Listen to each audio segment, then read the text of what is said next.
आज हम पढ़ेंगे सरकार के बारे में।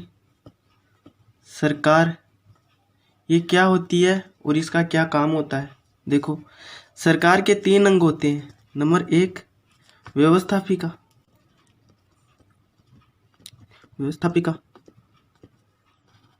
ठीक है। दूसरा अंग है वो है कार्यपालिका।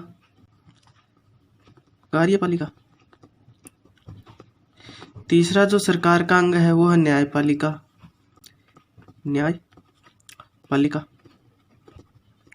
ये क्या है? 3 यानी सरकार के अंग हैं। तो इन तीनों के ही अलग अलग कार्य होते हैं। जैसे व्यवस्थापिका क्या करती है? कानून बनाती है, यानी कानून बनाना। कानून तो बना दिया है, लेकिन उसे देश में लागू कौन करे? तो उसका काम है कार्यपालिका का, यानी कानून लागू करना।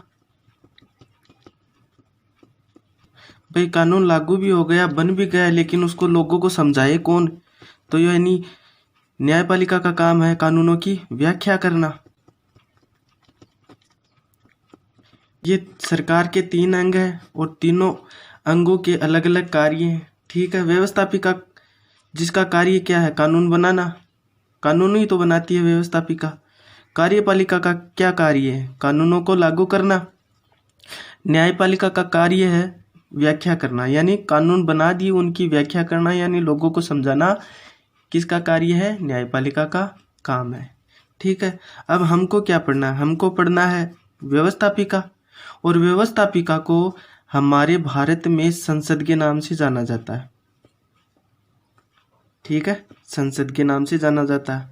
और कार्यपालिका के अंदर जितने भी मंत्री हैं, राष्ट्रपति वगैरह, वो आ जाते हैं। न्यायपालिका आपको पता है। और हमको पढ़ना है संसद यानी व्यवस्थापिका।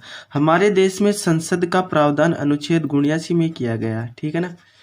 हम देखेंगे भारत में जो संसद की जो संवैधानिक स्थिति है उनके बारे में अध्ययन करेंगे पहले तो, यानी संसद की स्थिति क्या है, यानी क्या विशेषता है। देखो, भारतीय संसद है वो ब्रिटेन पर आधारित है, यानी हमारी जो संसद ये जननी है वो ब्रिटेन है, यानी संसदीय शासन व्यवस्था की जननी या देन किसकी है? ब्रिटेन की है। हमने ब्रिटेन से ही संसदीय शासन व्यवस्था ली है। ठीक है, पहली बात तो ये। दूसरी बात ये है, हम अपनी शासन जो व्यवस्था उनको पूर्णतया संसदीय नहीं मान सकते। क्यों?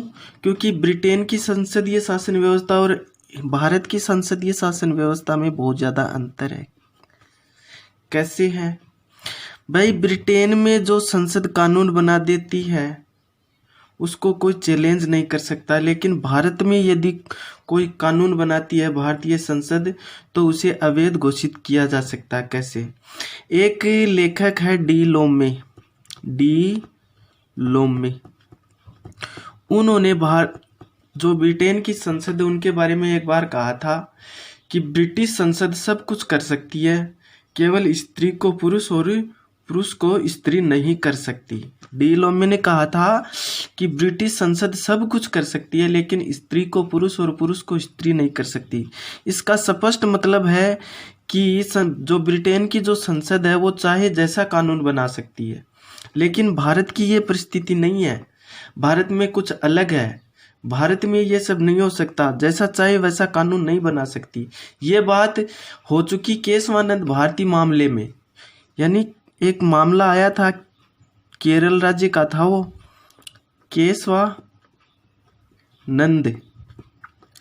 केशवानंद भारती मामले में ये कहा गया कि संसद की जो शक्ति है वो अमर्यादित नहीं है, यानी मर्यादा लगा दी इस मामले ने। ये 1973 में हुआ था, केशवानंद केरल राज्यवाद। इन्होंने कहा संसद की जो शक्ति है वो अंतिम शक्ति नहीं है, उसे रोक लगाई जा सकती है। ठीक है। अब देखा जाए तो हमारे जो भारतीय संसद है उन पे क्या क्या मर्यादाएं हैं। भारतीय संसद पर मर्यादाएं, ठीक है, ये इस तरह से लिखा जाएगा। तो मर्यादाएं क्या है? पहली बात तो ये है कि हमारा जो संविधान है वो क्या है। नंबर 1 पहली मर्यादा है कि हमारा संविधान क्या है? लिखित है। क्या है? लिखित है। भाई जहाँ संविधान लिखित होगा वहाँ की संसद है वो पूर्ण संप्रभु नहीं होगी, उन पर कोई ना कोई अंकुश जरूर होगा। देखो संविधान लिखित है वह संसद पर अंकुश जरूर होता है। ये स्पष्ट है कि हमारा जो संविधान है उसका एक अनुच्छेद है, अनुच्छेद 245(1). इसमें स्पष्ट कहा गया है कि संसद की जो व्यवस्थापन शक्ति का प्रयोग है वो संविधान के अकॉर्डिंग ही करेगी। अनुच्छेद 245 कहता है कि जो संसद है, जो व्यवस्थापन जो शक्ति है उसका प्रयोग है वो संविधान के अनुसार करेगी। ठीक है, पहली बात हो गई लिखित संविधान की मर्यादा हो गई हमारी संसद। फिर दूसरी बात आती है हमारा संविधान क्या है, संघात्मक है। संघात्मक है क्योंकि हमारे जो शासन व्यवस्था, जो संघात्मक शासन व्यवस्था वो अमेरिका से ली गई है, और हमारा जो देश का जो संविधान है वो कैसा, संघात्मक है। संघात्मक शासन है इसलिए क्या है कि इनमें शक्तियों का बंटवारा होता है। जैसे संघ सूची पर कौन बनाती है कानून, केंद्र। राज्य सूची पर कौन, राज्य। तो स्पष्ट है कि जब राज्य सूची पर कानून राज्य बनाती है तो यह अमर्यादित तो नहीं है, यानी राज्य को भी यह अधिकार दिया गया है कि कानून बना सकती है, तो संसद अमर्यादित नहीं है, यानी संघात्मक शासन भी एक मर्यादा है। फिर आता है हमारा तीसरा पॉइंट आता है संविधान संशोधन। संविधान संशोधन, संशोधन। देखो भाई हमारे संविधान में संशोधन की प्रक्रिया अनुच्छेद 368 के तहत, भाई 368 के तहत हमारे संविधान में संशोधन किया जा सकता। लेकिन संसद यदि संशोधन करती है तो आधे राज्यों यानी 1/2 राज्यों का अनुमोदन भी अति आवश्यक है। यानी इस पर भी क्या हो गया, जब संविधान संशोधन करती है तो आधे से अधिक राज्यों की अनुमति अति आवश्यक है, तो ही उसके बाद भी संविधान में संशोधन होगा, वरना वो क्या होगा, विधेयक गिर जाएगा। उसके बाद में 4 नंबर की जो मर्यादा आती है वो है हमारी न्यायिक पुनरावलोकन। न्याय का पुनरावलोकन यानी न्यायिक पुनरावलोकन। न्यायिक पुनरावलोकन, पुनर्विलोकन।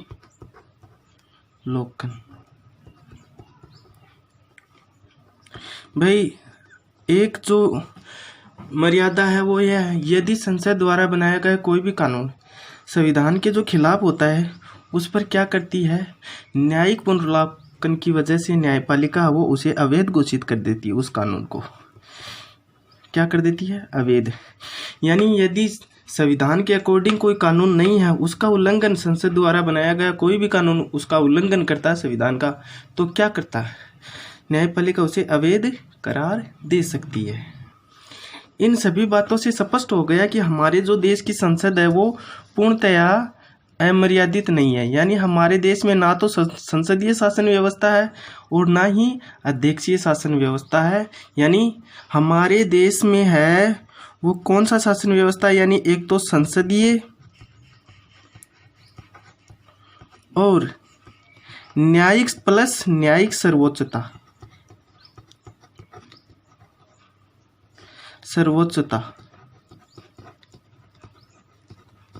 इन दोनों का सम्मिश्रण मान सकते हैं हमारी शासन व्यवस्था को।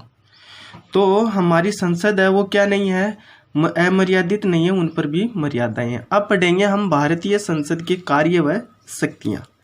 क्या पढ़ना है, भारतीय संसद के कार्य व शक्तियां। भारतीय संसद के कार्य व शक्तियां क्या, देखो पहली हम पॉइंट टू पॉइंट पढ़ेंगे। देखो पहली जो शक्ति है वो है व्यवस्था संबंधी, व्यवस्थापन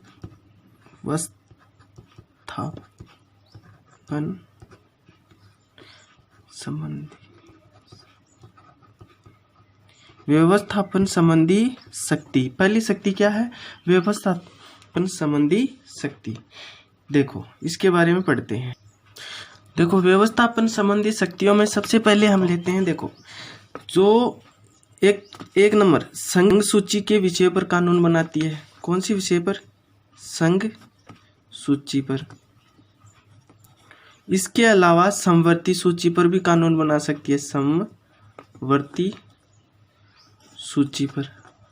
इन दोनों पर कानून बना सकती है कौन? संसद। देखो संघ सूची पर तो कानून बनाती है क्योंकि इसके अधिकार क्षेत्र में आता। प्लस समवर्ती सूची में क्या है कि राज्य भी कानून बना सकता है और संसद भी कानून बना सकती है। ठीक है, कैसे? देखो यदि, परंतु एक कंडीशन ये होती है कि यदि राज्य और केंद्र के मध्य समवर्ती विषय पर विवाद उत्पन्न हो जाता है तो केंद्र की विधि है वो उसको मान्यता देनी जरूरी है। संघ सूची पर कानून बना सकती है, समवर्ती सूची पर कानून बना सकती है। कौन सा अनुच्छेद? अनुच्छेद 245 के तहत। अनुच्छेद 245 के तहत संघ सूची पर और समवर्ती सूची पर कानून बना सकती है। ठीक है, फिर आता है संकट काल के समय। संकट काल के समय, संकट काल के समय है तब भी राज्य सूची पर कानून बना सकती है। कौन? संसद। राज्य सूची के विषय पर कानून बना सकती है। संकट काल की जो स्थिति आती है तब अनुच्छेद 250 के तहत, अनुच्छेद 250 के तहत संकट काल के समय राज्य सूची के विषय पर कानून बना सकती है। इसके अलावा है जब 2 या 2 से अधिक विधानमंडलों द्वारा अपनी इच्छा प्रकट करने पर, 2 या 2 से अधिक विधानमंडल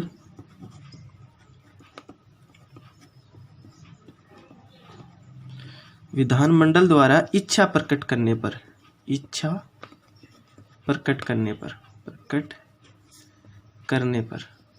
अनुच्छेद 252 के तहत।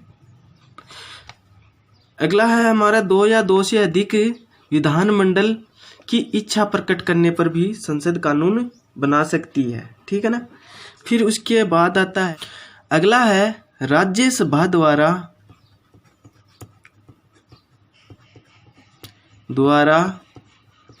अपने 2/3 बहुमत से,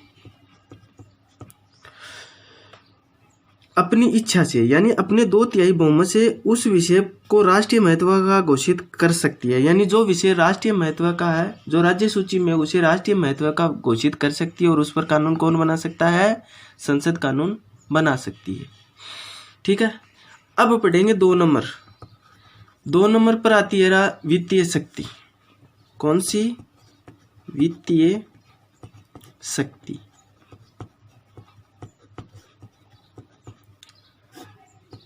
वित्तीय शक्तियां, देखो वित्तीय शक्तियां के अंतर्गत यदि देखो कोई भी कर है, अनुदान है, वो संसद की पुष्टि अति आवश्यक है। यदि किसी राज्य पर कर लगाना है या देश में कोई भी कर लगाना है या किसी को अनुदान राशि देनी है तो उस पर किसकी पुष्टि आवश्यक है? संसद की। पहली बात तो ये हो गई। ठीक है, दूसरी बात है कि लोक लेखा व प्राकलन समिति की नियुक्ति भी संसद के द्वारा ही की जाती है। एक तो लोक लेखा और एक प्राकलन समिति। ये 2 जो समिति हैं, इनकी जो नियुक्ति है वो कौन करती है? संसद ही करती है। इसके अलावा महालेखा परीक्षक के प्रतिवेदन पर भी विचार करती है। कौन? किस पर? महालेखा परीक्षक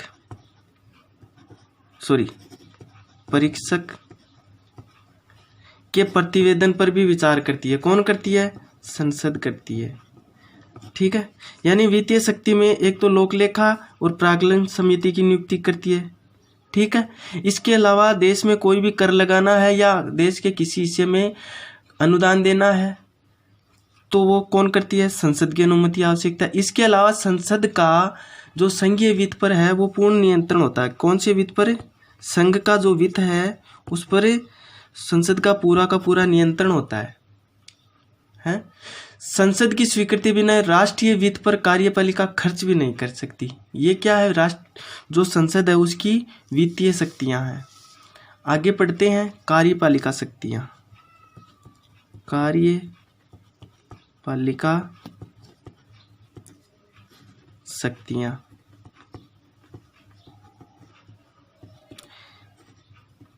देखो, कार्यपालिका से संबंधित है कि देश में जितने भी मंत्रिमंडल है, कार्यपालिका जहां नाम आए ये समझ लेना कि देश के मंत्रियों की बात हो रही है। ठीक है, देखो मंत्रिमंडल संसद के प्रति क्या होती है? उत्तरदायी होती है। जो जितनी भी हमारे देश की जो भी मंत्रिमंडल है, प्रधानमंत्री समेत, वो सारी की सारी किसके प्रति उत्तरदायी होगी? संसद के प्रति होगी। जो मंत्री, हमारी जो मंत्री परिषद या प्रधानमंत्री मिलकर के जो हमारी जो कार्यपालिका बनती है, वो सारी की सारी किस पर उत्तरदायी है? संसद के प्रति उत्तरदायी है। दूसरी बात यह है कि जो संसद का सदन है, लोकसभा यानी संसद का जो सदन है, इसमें सभी मंत्रियों को अपना विश्वास मत प्राप्त करना होता है। यदि लोकसभा में अगर अविश्वास प्रस्ताव द्वारा यदि विश्वास मत प्राप्त नहीं कर पाते हैं तो उसे समस्त मंत्री परिषद को त्यागपत्र देना होता है। तो ऐसी परिस्थिति में उचित यही है कि समस्त मंत्री है वो लोकसभा में अपना विश्वास मत बनाए रखे, यानी अपना जो विश्वास है उसका उपयोग सही तरीके से करते हैं। मतलब है कि मंत्रिमंडल को लोकसभा के प्रति उत्तरदायी रहना पड़ता है और उसी में बहुमत प्राप्त करना होता है, तब तक ही सत्ता में रह सकती है। दूसरी बात यह है कि संसद द्वारा अविश्वास प्रस्ताव है, निंदा प्रस्ताव, काम रोको प्रस्ताव, इसके द्वारा भी सरकार पर पूरा का पूरा नियंत्रण रखा जाता है। किसके द्वारा? संसद द्वारा। अविश्वास प्रस्ताव, काम रोको प्रस्ताव और भी है जैसे निंदा प्रस्ताव वगैरह, ये सब क्या है? सरकार पर संसद द्वारा नियंत्रण के तरीके हैं। इसके अलावा जैसे कटौती प्रस्ताव प्रस्तुत कर दिया, इनसे क्या होता है? ये भी विरोध का ही एक जरिया है। संसद के सदस्य बजट को अस्वीकार करके मंत्रियों के वेतन में कटौती प्रस्ताव स्वीकृत कर अपना विरोध कर सकती है आराम से। ठीक है ना। सरकारी विधेयक पर अपना विरोध भी दिखा सकती है। जैसे विधेयक दो प्रकार के होते हैं, एक तो सरकारी विधेयक जो सरकार की ओर से लाया जाता है, दूसरा होता है गैर सरकारी। ठीक है ना। तो सरकारी विधेयक पर विरोध करके और अपना मत प्रकट कर सकती है कौन? संसद। आगे देखते हैं, अगली जो शक्ति है जैसे राज्यों से संबंधित, राज्यों से संबंधित भी तो शक्तियां, जैसे राज्यों से संबंधित कौन सी शक्तियां हैं? राज्य से संबंधित। अब राज्य से संबंधित क्या होती है? जैसे देखो नंबर 1, ये 4 पॉइंट है, बहुत ही इंपॉर्टेंट है, हर एग्जाम में पूछे गए हैं। देखो राज्यों से संबंधित, देखो अनुच्छेद 3 के अनुसार, देखो अनुच्छेद 3 के अनुसार, अनुच्छेद 3 क्या कहता है कि संसद है वो राज्य की सीमा में परिवर्तन कर सकती है। एक, राज्य की सीमा में परिवर्तन, सीमा में परिवर्तन। ठीक है। नंबर 2, संसद है वो राज्य के नाम में भी परिवर्तन कर सकती है। किसमें? नाम में परिवर्तन। ठीक है। इसके अलावा नए राज्य का निर्माण भी कर सकती है, जैसे नए राज्य का निर्माण। भाई नए राज्य के निर्माण से मतलब है कि जैसे कोई 2 राज्य हैं उनको मिलाकर के उसको एक कर सकती है, या कोई बड़ा राज्य है उसके बीच में से यानी चीर फाड़ करके 2 राज्य भी बना सकती है। ये काम क्या कर सकती है? संसद कर सकती है। कौन करती है? संसद कर सकती है। या किसी राज्य का अस्तित्व भी खत्म कर सकती है, अस्तित्व खत्म करना। ये काम किसका है? संसद का। यानी नए राज्य का निर्माण कर सकती है, राज्य में परिवर्तन कर सकती है, नामकरण कर सकती है, 2 राज्यों को मिलाकर के एक राज्य बना सकती है, या राज्य का अस्तित्व भी खत्म कर सकती है, यानी मैप से उस राज्य को हटा भी सकती है। ये सारी बातें संसद करती है। और संसद, ये प्रावधान किस अनुच्छेद में है? अनुच्छेद 3 में है। ठीक है। अगला है संविधान संशोधन। हमारी जो संसद है वो संविधान में अनुच्छेद 368 के तहत संविधान में किसी भी प्रकार का संशोधन कर सकती है। ठीक है, निर्वाचन शक्ति यानी राष्ट्रपति और उपराष्ट्रपति का निर्वाचन कर सकती है। अनुच्छेद 54 के तहत तो संसद है वो राष्ट्रपति का निर्वाचन करती है, और अनुच्छेद 66 के तहत है संसद के दोनों सदन मिलकर उपराष्ट्रपति का निर्वाचन करती है। तो राष्ट्रपति का निर्वाचन लोकसभा, राज्यसभा और राज्यों की विधानसभा द्वारा किया जाता है, और उपराष्ट्रपति का निर्वाचन है वो लोकसभा और राज्यसभा द्वारा अनुच्छेद 66 के तहत किया जा सकता है। इसके अलावा संसद है वो महाभियोग लगा सकती है। क्या लगा सकती है? महाभियोग लगा सकती है।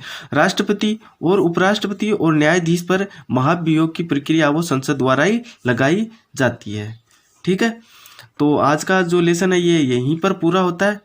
कल हम आगे संसद की जो 2 सदन है उनके बारे में पढ़ेंगे, लोकसभा और राज्यसभा के बारे में। तो अच्छा लगा हो तो लाइक कर देना प्लीज।